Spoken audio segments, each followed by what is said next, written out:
सारी तुझी करुणा आणि मैत्री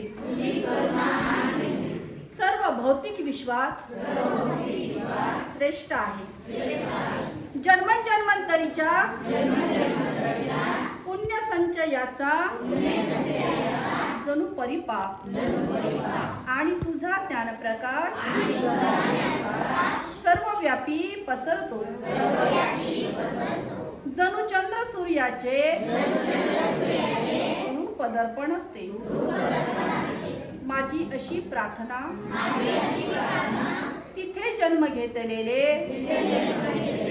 प्राणी मात्र तुझ्या सम करो तू सत्य घोष सदोदिनी. हे बुद्धा हे बुद्धा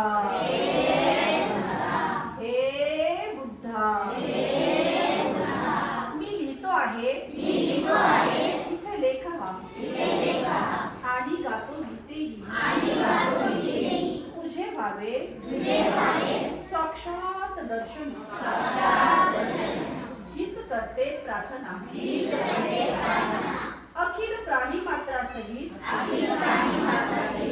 या धन्य भूमीत हो मला जन्म प्राप्त. हो मला जन्म प्राप्त. हो मला जन्म प्राप्त. साधू.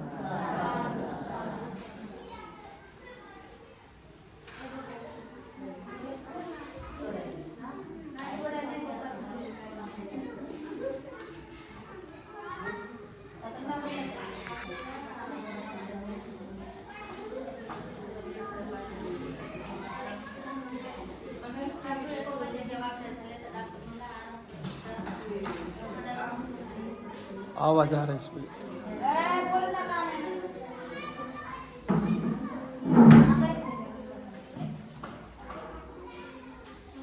भगवान बुद्ध आणि त्यांचा धम्म या ग्रंथाचा या ठिकाणी पठण होत असताना आपण या ठिकाणी या अगोदरच्या भागामध्ये पाहिलेला आहे. सिद्धार्थांचा विवाह झालेला आहे माता यशोधरेशी. सगळंच आपण या ठिकाणी पाहिलं आहे. पुत्राला वाचवण्याचा या ठिकाणी एका पित्याची योजना पाहिलेली आहे. आज आपण या ठिकाणी एका पित्याने जे आहे त्यांच्या कुटुंबातला पुरोहित ज्याचं नाव उदयीन आहे याच्याशी सल्लामसलत करून या ठिकाणी आपल्या पुत्राला बांधून ठेवण्यासाठी अर्थातच पुत्राला वाचवण्याच्या पित्याची योजना या ठिकाणी उदयीनच्या माध्यमातून केलेली आहे. आणि राजपुत्राला वश करण्यात स्त्रियांना कशा पद्धतीने या ठिकाणी अपयश आलेले आहे ही आपण या ठिकाणी आजच्या भागामध्ये पाहणार आहोत. उदयीन हे शब्द त्या स्त्रियांच्या हृदयाला लागले व राजपुत्राला वश करण्यासाठी आपले सर्व सामर्थ्य पणास लावण्यास त्यांनी निश्चय केला.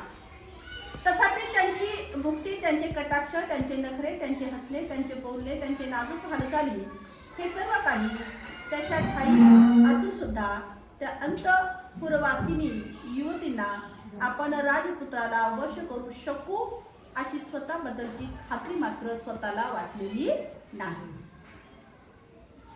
परंतु पुरोहित उदयीनेच्या या प्रेरणेमुळे, त्या राजपुत्राच्या कोमल स्वभावामुळे आणि मादकता व कामभावना याच्या प्रभावाच्या जाणीवेमुळे थोड्याच वेळात त्याचा आत्मविश्वास या ठिकाणी त्यांचा आत्मविश्वास मात्र जागृत झाला. नंतर त्या स्त्रिया आपल्या कामगिरीला लागलेल्या आहेत. आपली कामगिरी या ठिकाणी त्या करू लागल्या. हिमालयाच्या अरण्यात हत्तीनीच्या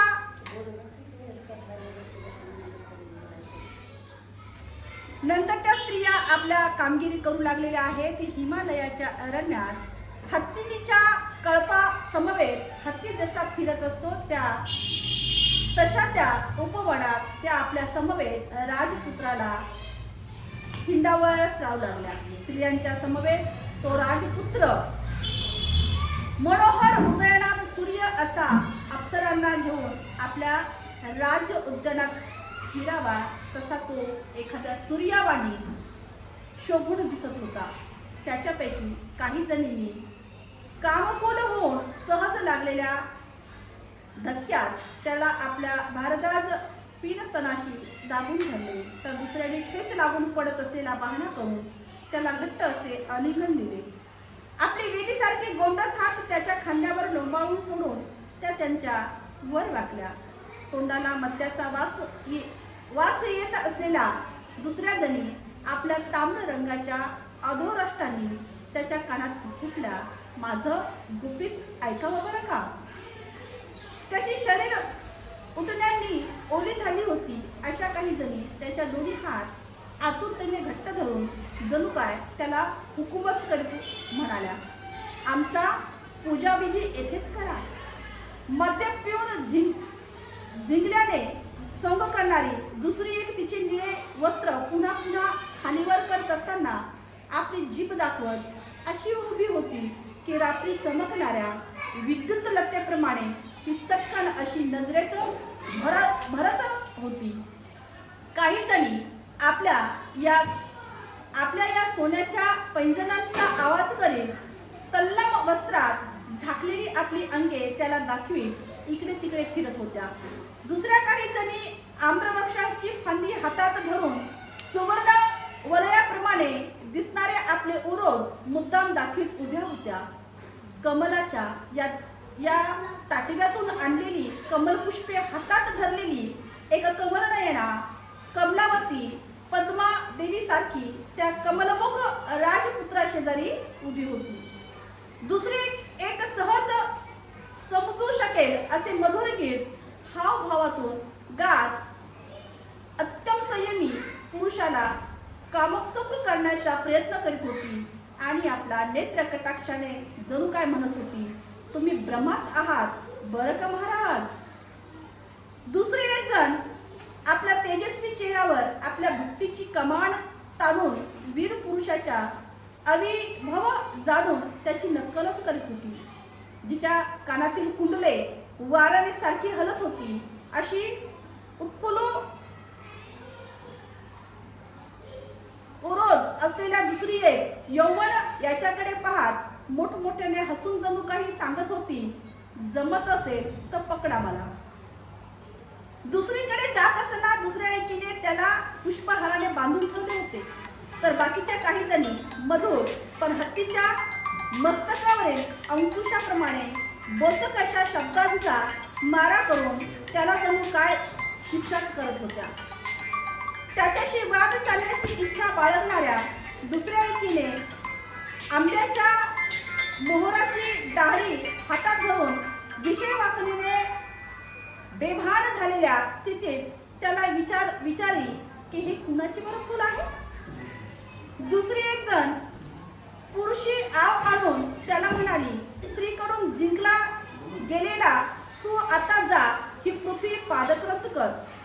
दुसरी एक चंचल नयना आपले नीलकमल भुंगीत उत्तेजित अवस्थेत काहीच्या अस्पष्ट शब्दात राजपुत्राला उद्देशून म्हणाली,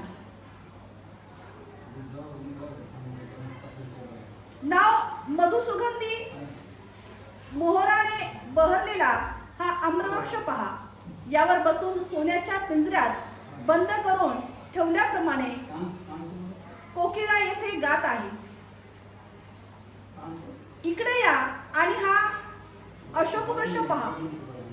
प्रेमिकांची दुःखे व्यक्त करणाऱ्या या वृक्षावर बसून हे भ्रमर असा गुंजार करीत आहेत की जणू काय ते काम अग्नीने होरपाळून निघाले आहेत. हा आम्रवृक्षाचा कोमल डाळीने अलिंगलेला तिलक वृक्ष तर पहा, जणू काय हळदीची उटी लावलेल्या युवतीने शुभ्र वस्त्र परिधान केलेल्या पुरुषास आलिंगन दिले आहे. हा फुलेला कुरवक पहा. रक्तचंदन रसासारखा ताजा आणि टवटवीत दिसणारा हा वृक्ष जणू काय रमणीच्या नखांच्या या रंगामुळे आपण फिके आहोत असे वाटून खाली वाकला आहे. या आणि सभोर अंकुरलेला हा तरुण अशोक बघा, जणू काय आमच्या हातात सौंदर्यापुढे लज्जित होऊन तो उभा आहे. ज्याच्या काठावर सभोर सिंदूरवराचे कुंज उगलेला आहे असे हे सरोवर पहा, जणू काय शुभ्र व तल्लम वस्त्रांकित अशी रूपसुंदरीच आराम घेत पहुडली आहे असे दिसत आहे. आपल्या तंद्रीत गात असलेल्या कोकिळाचे ते सोराप ऐक. दुसरी कोकिळा जणू काय त्याला निर्भयपणे रुकार दिसल्यावर गात आहे असे वाटते. अशा प्रकारे प्रेमासक्त झालेल्या या प्रेमदायींनी प्रेमयुद्धाच्या सर्व प्रकारच्या कलागुणांना कलोपत्तांनी राजपुत्रावर सर्वांनी मात्र आता एकच हल्ला केला. तथापि अशा प्रकारे आक्रमण झाले असतानाही तो आत्मसंयमी राजपुत्र प्रमोदित झाला नाही किंवा हसला सुद्धा नाही. एवढ्या सगळ्या त्याच्या वेगवेगळ्या कला त्याच्यावर आजमावू लागल्या, परंतु तो युवराज, तो राजपुत्र या सर्वांना प्रमोदित झाला नाही किंवा तिकडे पाहून तो हसला सुद्धा नाही. त्याच्या नैसर्गिक अवस्थेत त्या स्त्रियांना पाहून तो राजपुत्र स्थिर व एकाग्र मनाने विचार करू लागला. या स्त्रिया अशा कोणत्या गोष्टीची उणीव आहे की त्यांना इतकेही दिसू नये की यौवन हे चंचल आहे. तेवढ्या याच्यामध्ये युवराज जे आहेत आपल्या चित्ताला एकाग्र करून ते विचार करत आहेत. या स्त्रियांना एवढंही समजू नये की यौवन हे चंचल आहे, कारण वार्धक्य हे सौंदर्यात जे जे काही आहे ते सर्व नष्ट करणार आहे. म्हणजे यौवन कसं आहे, तात्पुरतं आहे, आणि जे वार्धक्य येणार आहे या सौंदर्यामध्ये जे जे काही आहे ते सर्व नष्ट करणार आहे. आणि ह्या बाबी या स्त्रियांना कळायला नाहीत का, समजू नये का, असं चिंतन हा युवराज त्या स्त्रियाबद्दल करत आहे. अशा प्रकारे या स्तुती सुमनांचा वर्षाव अनेक महिने, म्हणजे एक दिवसासाठी चालला नाही, तर ह्या महिलांचा जो प्रयोग आहे हा स्तुती सुमनांचा वर्षाव जो आहे अनेक महिने आणि अनेक वर्ष सारखा आणि सारखा चालतच राहिला. एक दिवस नाही, 2 दिवस नाही, तर महिन्यानुमहिने, वर्षानुवर्ष हा प्रयोग जो आहे असा चालतच राहिला होता. परंतु हा सगळा जो काही प्रयोग आहे तो मात्र कसा झाला, सफल झाला नाही. आणि एवढा सगळं करून सुद्धा हा प्रयोग सफल झाला नाही. आता मात्र मंत्र्याकडून राजपुत्राची समजूत या ठिकाणी तो मंत्री जो आहे उदयीन या ठिकाणी काढतो. त्या तरुण स्त्रिया अयशस्वी झालेल्या पाहून राजपुत्र काही त्याच्याकडे आकर्षित झाला नाही हे त्या उदयीनला समजलं, कळालं. आणि राजनीतीत कुशल असलेल्या या उदयीनाने स्वतःच शेवटी राजपुत्राशी बोलण्याचं मात्र ठरवलं.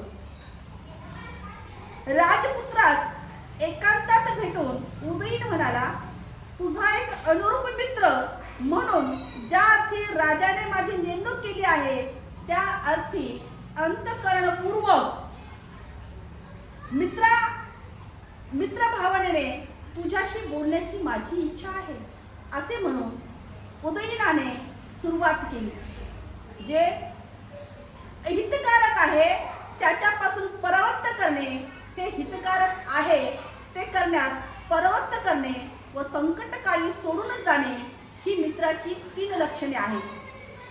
मित्रत्वाचे अभिवचन दिल्यानंतरही पुरुषवर्षापासून तुला दूर जाता असताना पाहून मी त्याच्याकडे दुर्लक्ष करणे म्हणजे मी मित्रत्वाला पारखा झालो असे होईल.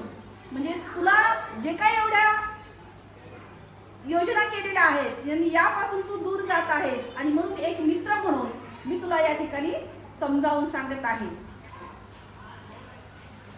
कपटाने सुद्धा स्त्रीला वश करणे हे योग्यच आहे.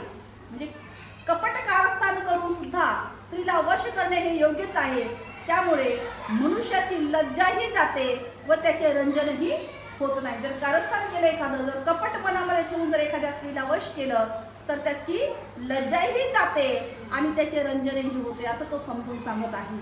आदरपूर्वक वागणूक व तिच्या इच्छेची परिपूर्ती यांनी स्त्रीचे हृदय बांधले जाते आणि सद्गुणच खऱ्या अर्थाने प्रेमाचे कारण असतात, कारण स्त्रीला आदरभाव आवडतो.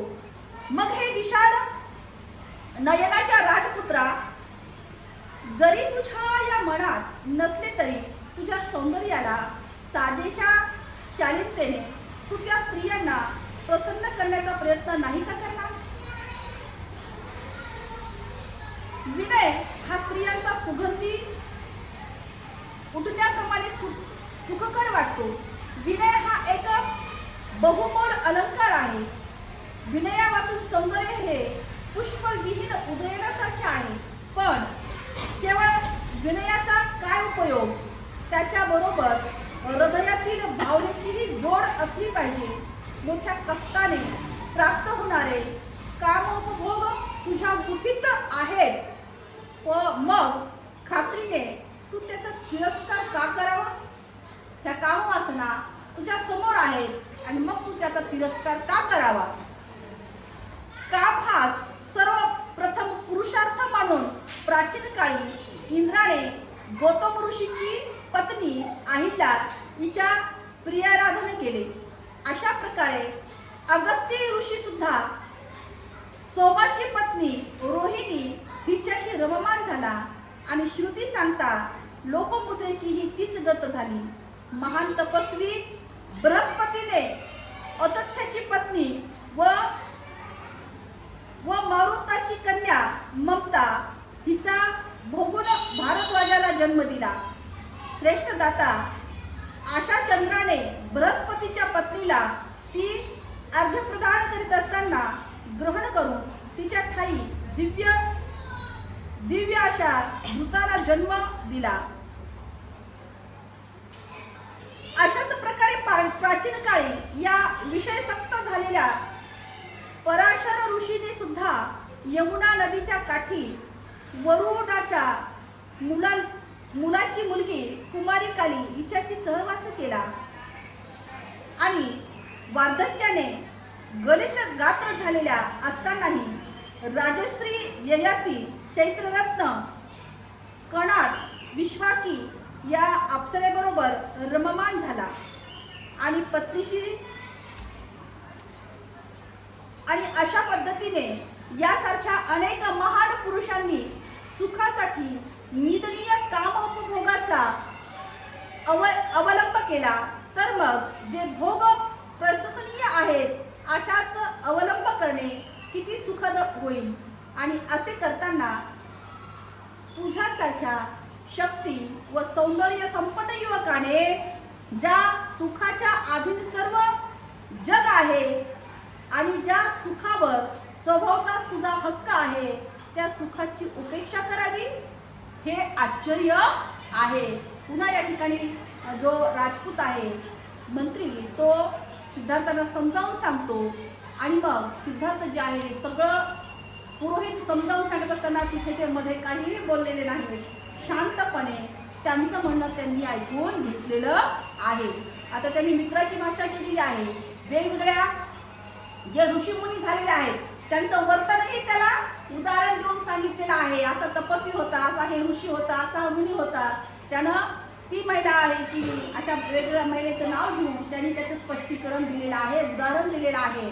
आणि मग सिद्धार्थ जे आहेत ते शांतपणे त्या पुरोहिताचं मंत्र्याचं बोलणं ऐकत आहे. आता ऐकलं झाल्यानंतर आता मात्र राजपुत्राने मंत्र्याला उत्तर दिलेलं आहे. काय उत्तर दिलेलं आहे? पवित्र परंपरेने समर्थलेली या योग्य वाटणारी महामंत्र्याची ही वचने ऐकून मेघ गर्जनेसारख्या आपल्या आवाजात राजपुत्र आता उतरला. ह्या सगळ्या बाबी आता तो थकला करून पाहून हा किती वर्षानुवर्ष हा प्रयोग चाललेला आहे.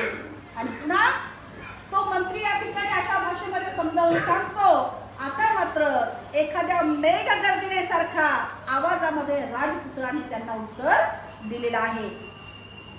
माझ्याबद्दलचा स्नेहभाव व्यक्त करणारी तुझी ही भाषा तुला योग्यच आहे, परंतु माझ्या संबंधीची तुझी चूक कुठे होत आहे हे मी तुला आता पटवून देतो. तू जी काय भाषा बोलतोस ही तुला तुझ्यासाठी योग्य आहे, परंतु माझ्या संबंधीची तुझी चूक कुठे होते आता मात्र मी या ठिकाणी तुला समजावून सांगतो, पटवून देतो. मी ऐहिक विषयाची अवहेलना करत नाही. सर्व मानव मात्र त्यात गुरफटलेला आहे हे मलाही माहीत आहे, पण हे जग अनित्य आहे याची जाणीव असल्यामुळे माझे मन मात्र त्यामध्ये रमत नाही. काय झालेलं आहे? हे जग कसं आहे तर हे जग अनित्य आहे, म्हणजे हे कालांतराने नष्ट होणार आहे, अनित्य आहे, आणि म्हणून याची जाणीव असल्यामुळे माझं मन मात्र यामध्ये रममान होत नाही. यद्यपि हे सौंदर्य कायम राहिले तरी सुद्धा विषय उपभोगातच आनंद मानून राहणे सुज्ञ माणसाला शोभणार नाही. आणि मी सुज्ञ आहे, मला काही गोष्टी जाणतो मी, आणि म्हणून या गोष्टींमध्ये रममान होणं मला योग्य वाटणार नाही किंवा ते शोभणार नाही. जरी तू म्हणत आहेस की थोर थोर महात्मे सुद्धा या विषय वासनेला बळी पडले आहेत, तरी त्याच्या त्या उदाहरणाला भुलू नकोस, कारण त्यामुळे शेवटी त्यांचा नाशच झालेला आहे. जसं आसाराम महापूरचा काय झालेला आहे? शेवट कशामध्ये झालेला आहे? नाशामध्ये झालेला आहे ना. आणि म्हणून या ठिकाणी तो पुन्हा या ठिकाणी सिद्धार्थ त्यांना समजावून सांगतात की तुम्ही हे भुलून जाऊ नका, कारण याचा शेवट जो आहे त्याचा शेवट शेवटी नाशातच झालेला आहे. जेथे सर्व नाश आहे किंवा जेथे ऐहिक विषयाचा मोह आहे अथवा जिथे आत्मसंयमनाचा प्रभाव आहे अशा ठिकाणी खरीखुरी महात्मा असू शकत नाही. आणि स्त्रियांशी वरकरने प्रेम करून वागावे असे जेव्हा तू या ठिकाणी मला सांगतोस, तेव्हा वरकरने प्रेम जरी आदरपूर्वक असले तरी मला त्याची गोडी मात्र त्यामध्ये वाटत नाही. जेथे खरापणा नसेल तेथे स्त्रीची इच्छा पूर्ती करण्यातही मला मुळीच आवडणार नाही. जर संयोग मनापासून व नैसर्गिक नसेल तर त्या संयोगाचा धिक्कार असो असेच या ठिकाणी मी मानतो. मन विषयाधीन झाले असेल, मिथ्या तत्वावर विश्वास ठेवले असेल, विषय वस्तूचे दोष न पाहणारे असेल तर मी वंचना करून घेण्यात काय अर्थ आहे? आणि या विषय वासनेचे बळी जर एकमेकाची फसवणूक करत असेल तर ते पुरुष आणि त्या स्त्रिया एकमेकाकडे पाहण्यासाठी अपात्र आहेत असेच नाही का? जर एखादी स्त्री जर पुरुषाची फसवणूक करत असेल किंवा एखादा पुरुष जर स्त्रीची फसवणूक करत असेल तर मग हे एकमेकाकडे पाहण्यासाठी अपात्र आहेत असे नाही का, असा प्रश्न या ठिकाणी ते करतात. या गोष्टी अशा असल्यामुळे मला खात्री आहे की अशा नीच आणि विषय भोगाच्या या कुकर्माकडे तू मला नेणार नाहीस. राजपुत्राच्या या दृढ संकल्पनेने उदयीन मात्र आता निरुत्तर झाला आणि त्यानेही सर्व हकीकत सिद्धार्थांच्या पित्याला अर्थातच शुद्धोधन राजाला कथित केलेली आहे. शुद्धोधनास निवेदित केली. आपल्या पुत्राचे मन सर्व प्रकारच्या या विषय उपभोगापासून प्रवृत्त असल्याचे जेव्हा शुद्धोधनाला समजले तेव्हा त्याला या सबंध रात्री मात्र झोप लागली नाही. एवढा खटाटोप केला, एवढ्या गोष्टी करून सुद्धा माझ्या पुत्राला मी मात्र बांधून ठेवू शकलो नाही आणि म्हणून एका पित्याला त्या सबंध रात्री मात्र झोप लागली नाही. हृदयामध्ये बाण रुतलेला हत्तीसारखा तो मात्र विवळ झालेला आहे. राजपुत्र सिद्धार्थाला भोगमय जीवनाच्या सुखाकडे आकर्षित करण्याचा मार्ग शोधण्यासाठी व आपल्या जीवनाला त्या प्रकारची कलाटणी तो देण्यास संभव होता, त्यापासून त्याला प्रवृत्त करण्यासाठी राजा शुद्धोधनाने आपल्या मंत्र्यासह विचार करण्यास पुष्कळ असा वेळ त्या ठिकाणी खर्च केला. पण आतापर्यंत योजलेल्या या उपायाखेरीज दुसरा कोणताही उपाय त्यांना त्या ठिकाणी सुचला नाही आणि ज्याच्या पुष्पमाला आणि अलंकार व्यर्थ ठरले, ज्याचे नखरे आणि हावभाव त्या ठिकाणी व्यर्थ ठरला, ज्यांची लाडीगोडी निष्फळ ठरली, अशा आपल्या रतिभाव हृदयात लपवून ठेवलेल्या त्या युवतीचे ते अंतपूर विसर्जित करण्यात आलेले आहे. आणि त्यानंतर त्या महिलांना तिथून त्यांना सगळ्या ह्या गोष्टी ज्या आहेत विसर्जित करण्यात आलेला आहे. अशा पद्धतीने एक पिता जो आहे त्या सगळ्या गोष्टीला काय झाला, तो त्या सगळ्या गोष्टीला निरर्थक ठरलेला आहे. म्हणजे एकही गोष्ट जी आहे या ठिकाणी सिद्धार्थाला त्या ठिकाणी वर्चस्व होऊ शकलेली नाही किंवा त्याला त्या बंधनामध्ये बांधू शकलेली नाही.